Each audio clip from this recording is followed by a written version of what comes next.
Assalamualaikum warahmatullahi wabarakatuh. Pernahkah kamu merasa sudah beribadah tapi hatimu tetap gelisah? Sudah berdoa begitu lama tapi seakan tak ada jawaban? Mungkin bukan karena Tuhan jauh, tapi karena hatimu belum benar-benar ikhlas. Ikhlas bukan sekadar pasrah, bukan pula menyerah. Ia adalah rahasia terdalam antara hamba dan Tuhannya. Tempat di mana segala topeng runtuh dan yang tersisa hanyalah cinta yang murni. Dan mungkin perjalanan hidupmu selama ini bukan untuk mendapatkan sesuatu, tetapi untuk menemukan siapa yang sebenarnya sedang beribadah di dalam dirimu. Inilah jalan menuju tauhid yang sejati, jalan kembali menuju Dia yang tidak pernah pergi. Bab 1. Rahasia tersembunyi di balik ikhlas. Ikhlas adalah rahasia yang paling halus dalam perjalanan ruhani seorang hamba. Ia bukan sekadar kata yang indah untuk diucapkan, melainkan getaran batin yang hanya bisa dirasakan oleh hati yang telah melebur dalam kesadaran ilahi. Banyak orang berbicara tentang ikhlas, menasihati tentang ikhlas, bahkan berdoa agar menjadi ikhlas. Namun hanya sedikit yang benar-benar menyentuh maknanya. Sebab ikhlas bukanlah hasil dari usaha pikiran, melainkan buah dari hati yang telah dibersihkan dari segala keinginan selain Allah. Ia tidak tumbuh di tanah ambisi, tapi di taman ketundukan yang sunyi, tempat seorang hamba berhenti menuntut apapun selain ridhanya. Dalam diam yang panjang, ketika seseorang mulai jujur kepada dirinya sendiri, ia akan menemukan bahwa selama ini banyak amal yang tampak suci, ternyata masih mengandung bayangan diri. Ingin dilihat, ingin dikenal, ingin dihargai. Di sanalah ia mulai memahami bahwa ikhlas sejati baru lahir ketika tidak ada lagi aku yang tersisa di balik setiap perbuatan. Ikhlas adalah keadaan di mana hati berhenti menimbang antara untung dan rugi, pahala dan dosa, pujian dan celaan. Ia hanya berbuat karena cintanya kepada Sang Pencipta telah menelan seluruh alasan lain. Dalam pandangan manusia, amal ikhlas tampak sederhana, tanpa hiasan, tanpa gemerlap. Namun di mata Allah, amal itulah yang memiliki berat tak terukur. Karena di dalamnya tidak ada lagi kebisingan ego, hanya keheningan cinta. Orang yang ikhlas tidak memperhatikan berapa banyak ia memberi, karena baginya memberi bukanlah kehilangan, melainkan kembalinya sesuatu kepada pemilik sejati. Ia tidak menyebut dirinya dermawan, karena tahu tidak ada yang ia miliki. Ia tidak merasa rendah hati, karena bahkan kerendahan hati pun bisa menjadi kebanggaan terselubung. Ia hanya menjadi saksi diam atas kehendak Tuhan yang bekerja melalui dirinya, seperti air yang mengalir tanpa pernah menuntut kemana ia harus pergi. Ikhlas juga bukan berarti tidak merasakan kesedihan, tidak mengalami luka, atau tidak menginginkan apapun. Ia tetap manusia, tetap berdenyut dengan rasa. Namun di balik setiap rasa itu, hatinya berlabuh pada kesadaran bahwa semua terjadi dalam kehendak yang sempurna. Ia menangis, tapi tangisnya pun mengandung syukur. Ia kecewa, tapi kecewanya pun menjadi jalan untuk lebih pasrah. Ikhlas bukan tentang menekan perasaan, melainkan tentang menempatkan setiap perasaan di hadapan Tuhan dengan hati yang tenang. Ia memahami bahwa setiap pengalaman hidup, baik maupun buruk, hanyalah bentuk kasih Allah yang datang dalam rupa yang berbeda. Maka ia tidak lagi memilih-milih peristiwa, sebab yang dilihatnya hanyalah wajah Allah di setiap keadaan. Di jalan ini, seseorang akan menyadari bahwa ikhlas tidak bisa dipaksakan, karena ia bukan hasil perjuangan, melainkan anugerah. Ia turun dari langit kesadaran ketika hati telah berhenti mengklaim peran apapun. Orang yang benar-benar ikhlas tidak lagi berkata, "Aku telah berbuat," karena baginya tak ada perbuatan selain perbuatan Allah. Ia tidak lagi berkata, "Aku telah sabar," karena sabar pun bukan miliknya, melainkan napas yang dihembuskan Tuhan ke dalam dirinya. Ia tidak menilai dirinya suci atau kotor, karena ia tahu keduanya hanyalah cermin tempat Allah menampakkan keindahan dan kebesarannya. Maka hidupnya menjadi ringan, langkahnya lembut, dan wajahnya memancarkan ketenangan yang tak bisa dijelaskan. Inilah hakikat ikhlas, diamnya hati dalam kehadiran Tuhan. Tidak ada lagi yang perlu dibuktikan, tidak ada yang perlu disembunyikan. Ia adalah keadaan batin di mana hamba dan Tuhannya tak lagi terpisah oleh dinding keakuan. Seperti cahaya yang kembali ke matahari, seperti ombak yang melebur ke samudra. Di titik itu, seluruh amal, ibadah, dan sujud menjadi satu napas. Napas kesadaran bahwa tiada daya dan upaya melainkan dengan Allah semata. Maka jika engkau ingin mengenal ikhlas, jangan mencarinya di luar dirimu. Carilah di dalam keheningan hatimu sendiri, di tempat di mana tidak ada lagi nama, tidak ada lagi aku, hanya ada Dia yang selalu hadir, bahkan ketika kau lupa menyebutnya. Bab 2, Ikhlas dan Bayang-bayang Ego. Ada satu musuh halus yang selalu bersembunyi di balik setiap amal, setiap niat, bahkan setiap doa. Ia tidak tampak dalam bentuk yang kasar, tidak berteriak keras seperti dosa, namun berbisik lembut di telinga hati. Itulah ego. Ia bisa meniru wajah kebaikan, menyamar dalam bentuk keikhlasan, bahkan berpakaian dengan jubah kesalehan. Ia bisa membuat seseorang beramal dengan tekun, berzikir tanpa henti, bersedekah tanpa henti, namun diam-diam menanamkan benih kebanggaan dalam dada. Ego berkata, "Lihatlah engkau telah ikhlas." Dan di saat itu juga, keikhlasan itu lenyap, karena yang berbicara bukan lagi kesadaran ruhani, melainkan diri yang ingin diakui. Begitulah halusnya permainan batin. Seseorang bisa terlihat tenang di luar, namun di dalam hatinya masih ingin dipuji atas ketenangan itu. Ia bisa tampak suhud, namun diam-diam menikmati pandangan kagum dari orang lain. Inilah bayang-bayang ego yang tak bisa dipukul dengan tangan, tak bisa dihindari dengan langkah, hanya bisa dilewati dengan kesadaran yang dalam. Ikhlas tidak akan lahir selama seseorang masih merasa memiliki amalnya. Selama masih ada perasaan akulah yang berbuat, selama itu pula bayangan ego masih memegang kendali. Padahal segala amal adalah milik Allah. Darinya daya datang, kepadanya daya kembali. Manusia hanyalah cermin tempat kehendak ilahi memantulkan dirinya. Namun ego tidak mau menerima itu.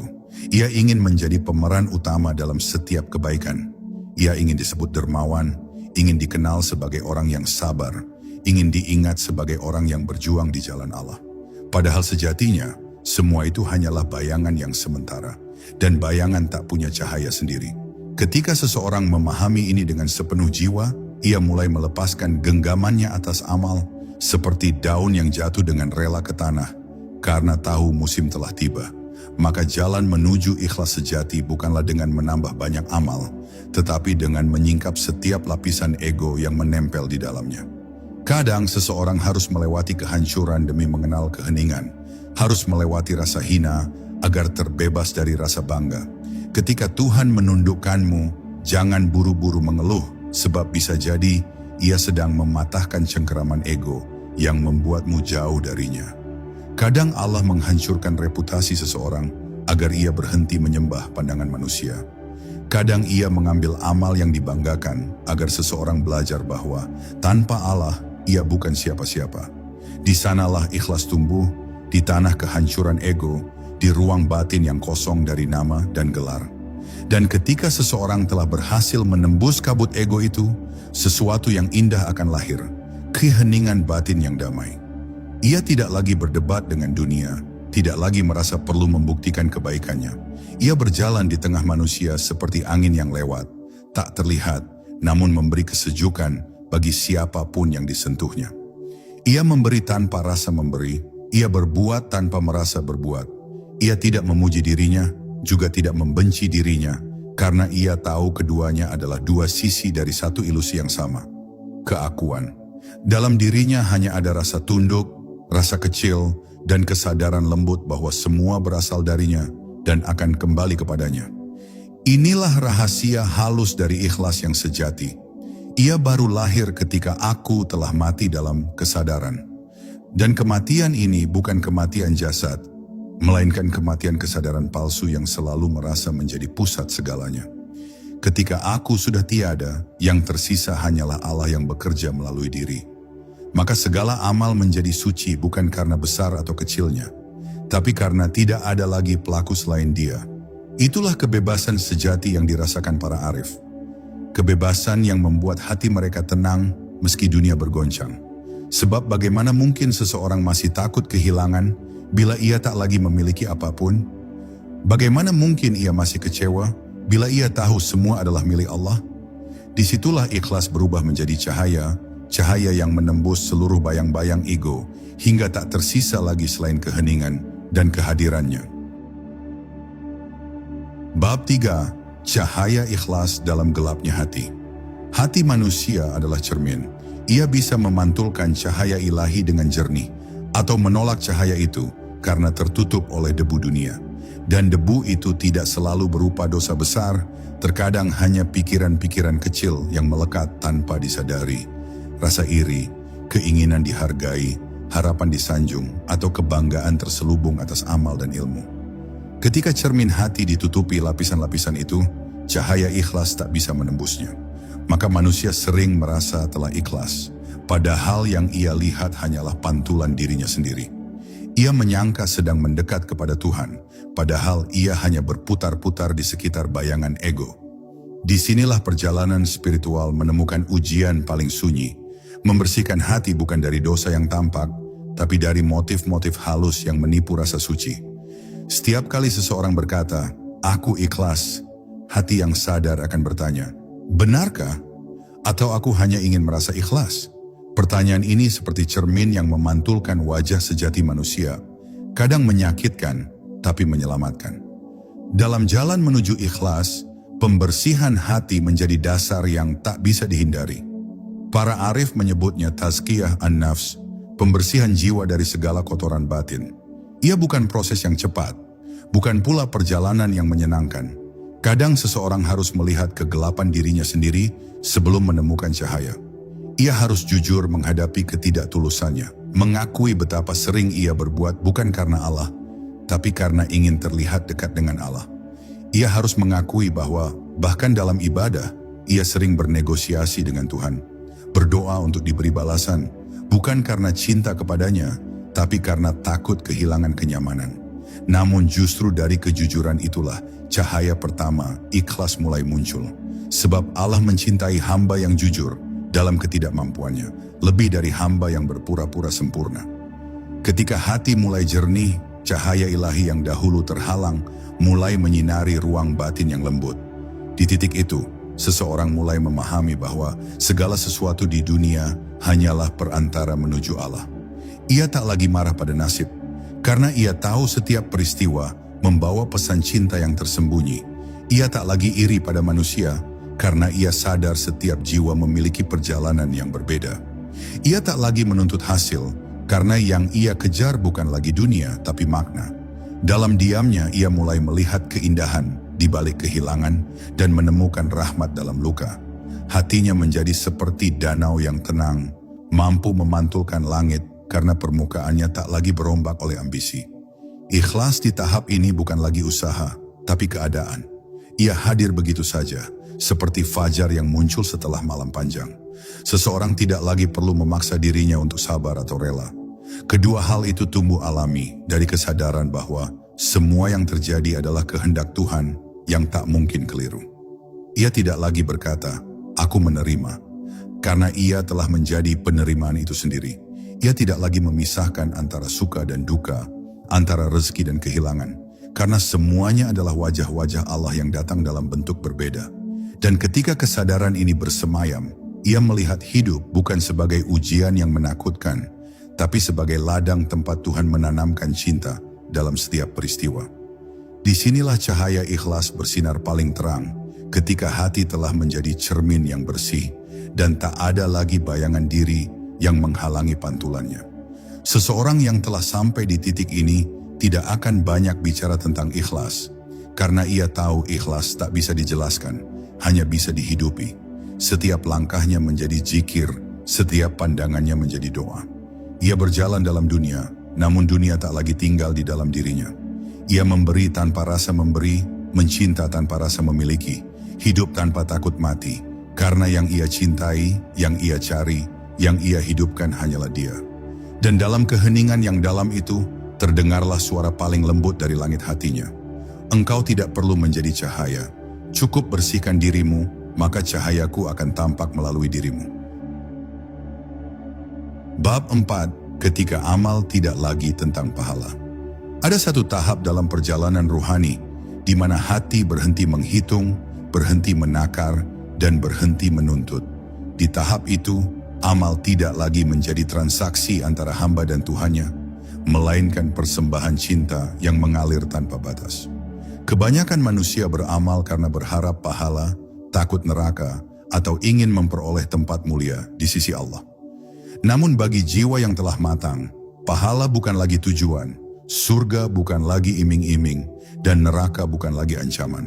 Sebab ia telah menemukan sesuatu yang lebih tinggi dari keduanya, yakni keridaan dan kehadiran Allah sendiri. Ia beramal bukan karena ingin menerima sesuatu, melainkan karena ia tak sanggup menahan cinta yang mendorongnya untuk memberi. Ia salat bukan karena kewajiban, tapi karena rindu. Ia bersedekah bukan karena ingin dicatat, tapi karena hatinya tak tahan melihat penderitaan yang juga milik Tuhan. Disinilah amal berubah dari beban menjadi keindahan, dari perintah menjadi pertemuan. Bila amal dilakukan karena pamrih, maka hatimu masih menjadi pedagang, menukar kebaikan dengan upah. Tapi bila amal dilakukan karena cinta, maka engkau telah menjadi kekasih yang hanya ingin melihat kekasihnya tersenyum. Inilah yang dimaksud para wali ketika mereka berkata, "Kami tidak menyembahmu karena takut neraka, dan tidak pula karena mengharap surga. Kami menyembahmu karena engkau layak disembah."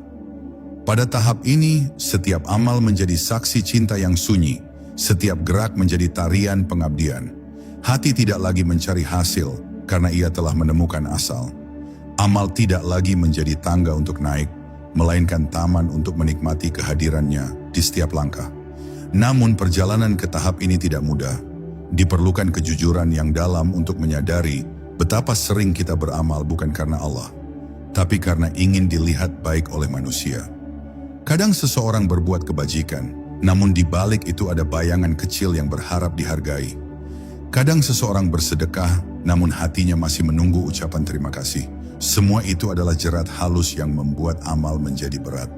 Maka Allah dalam kasih sayangnya sering menguji hamba dengan penolakan dan kekecewaan agar hatinya terbebas dari ketergantungan pada hasil.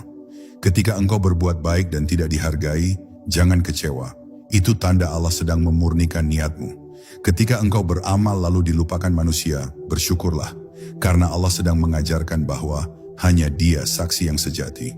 Saat amal tak lagi tentang pahala, engkau akan merasakan keindahan yang aneh. Semua menjadi ringan. Engkau tidak takut gagal karena engkau tak lagi mencari hasil. Engkau tidak takut dicela karena engkau tak lagi butuh dipuji. Engkau tidak sibuk membandingkan diri dengan siapapun karena engkau tahu setiap jiwa punya perannya sendiri dalam orkestra ilahi yang agung. Engkau hanya berbuat dan membiarkan hasilnya mengalir ke laut kehendak Tuhan. Di situ, amal menjadi doa yang hidup, menjadi puisi diam antara hamba dan kekasihnya. Dan setiap kali engkau berbuat tanpa pamrih, engkau sedang menulis satu ayat baru di dalam kitab cinta antara engkau dan Allah. Inilah puncak dari pemurnian amal, ketika seseorang menyadari bahwa semua daya dan upaya berasal dari Allah, dan hanya Dia yang menuntun setiap gerak. Hamba tidak lagi merasa memiliki amal, bahkan tidak merasa pantas menerimanya. Ia hanya menjadi wadah, saluran, tempat cinta ilahi mengalir ke dunia. Di matanya tidak ada lagi aku berbuat baik, karena yang ia lihat hanyalah Allah sedang berbuat melalui diriku. Dan disitulah makna hakikat tauhid menemukan puncaknya. Tiada daya, tiada upaya, tiada amal, tiada tujuan selain Dia. Maka setiap amal yang dilakukan tanpa mencari balasan adalah amal yang telah menemukan makna ibadah sejati. Bukan karena takut neraka, bukan karena mengharap surga, tetapi karena hati telah mengenal Tuhannya dan tak ingin berpisah lagi. Bab 5. Penyerahan diri, mati sebelum mati. Setiap manusia akan mati, tapi tidak setiap manusia mampu mati sebelum mati. Kalimat itu terdengar misterius, namun disitulah letak rahasia tertinggi dalam perjalanan menuju Allah. Mati sebelum mati bukan berarti berhenti bernapas, melainkan berhenti bergantung pada ego, mati dari keakuan, mati dari keinginan, mati dari rasa memiliki terhadap amal, hasil dan dunia. Ia adalah kematian kesadaran palsu, agar lahir kesadaran yang sejati. Seseorang yang belum mati dari dirinya sendiri akan terus hidup dalam bayangan aku, meski bibirnya berzikir menyebut nama Allah. Namun bagi yang telah mati dalam makna ini, setiap helaan napasnya menjadi zikir, setiap diamnya menjadi sujud. Ia hidup di dunia tapi tidak lagi terikat olehnya. Ia makan, tidur, bekerja, mencintai. Namun di balik semua itu, ia sadar, tak ada sesuatu pun yang benar-benar miliknya. Ia hanyalah saksi bagi kehendak Tuhan yang terus bekerja melalui dirinya. Penyerahan diri sejati dimulai ketika seseorang berani melepaskan kendali. Selama ini manusia hidup dalam ilusi bahwa ia mengatur segalanya, bahwa hasil datang dari usaha, bahwa kebahagiaan datang dari rencana.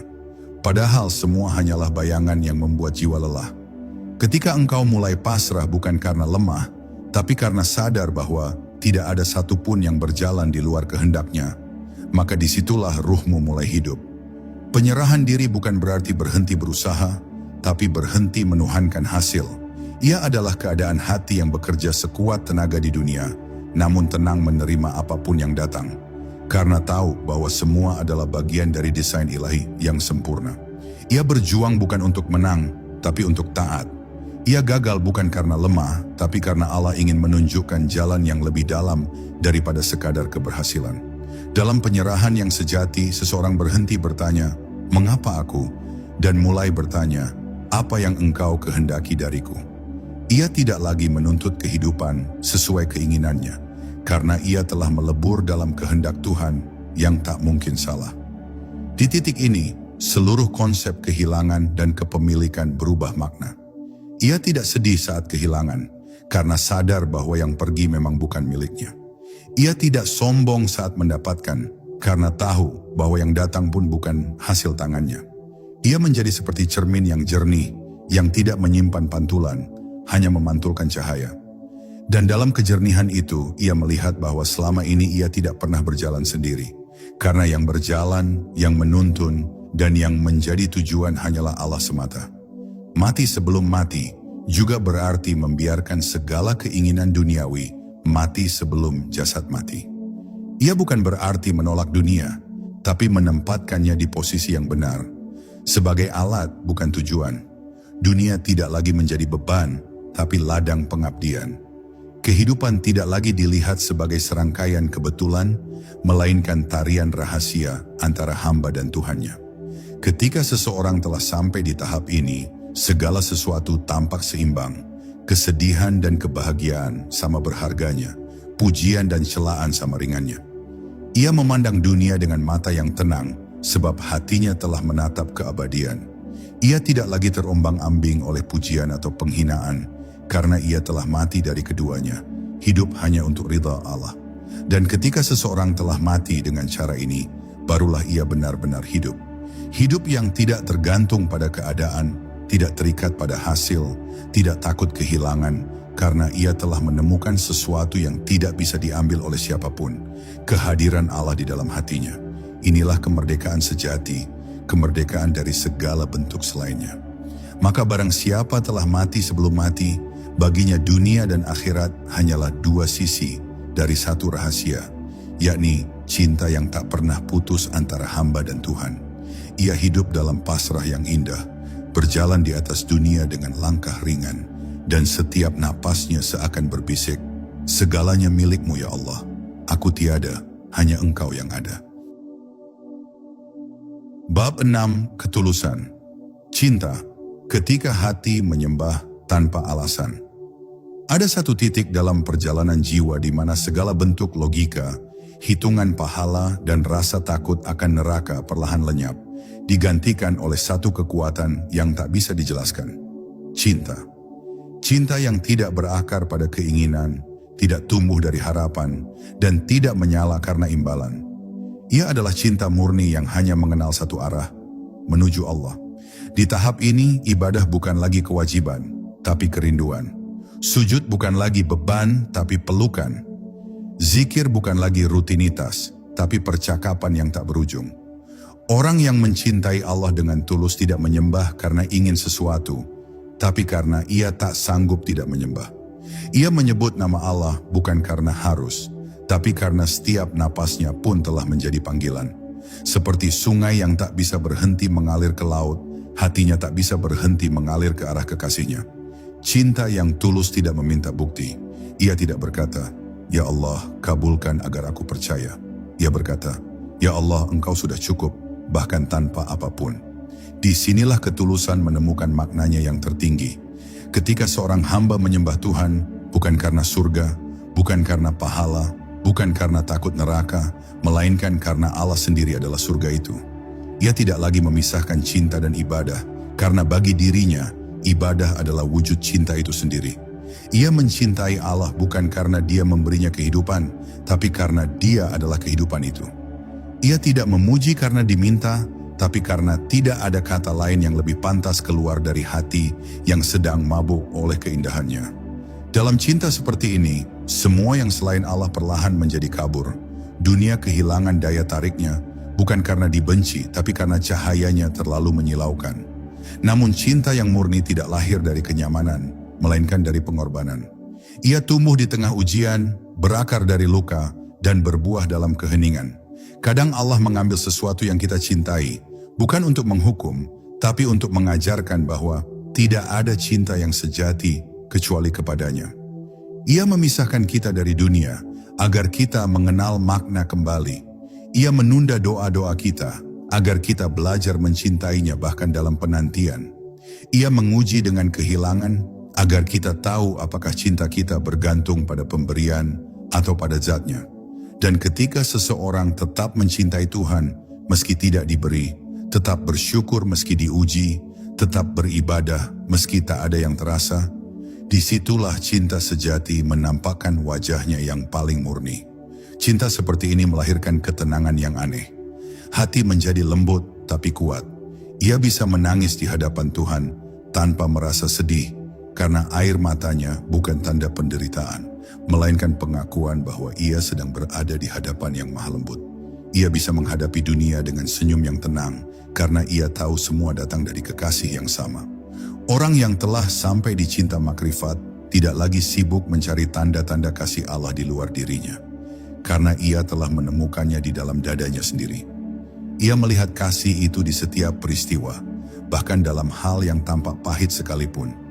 Ia mencintai kehendak Tuhan lebih dari dirinya sendiri, dan karena itu hatinya menjadi rumah bagi kedamaian yang tidak bisa dijelaskan dengan kata-kata. Dan ketika cinta telah mencapai ketulusan tertinggi, maka semua ibadah berubah menjadi kesadaran tunggal. Tidak ada lagi aku yang mencintai dan dia yang dicintai, karena keduanya telah melebur dalam satu hakikat.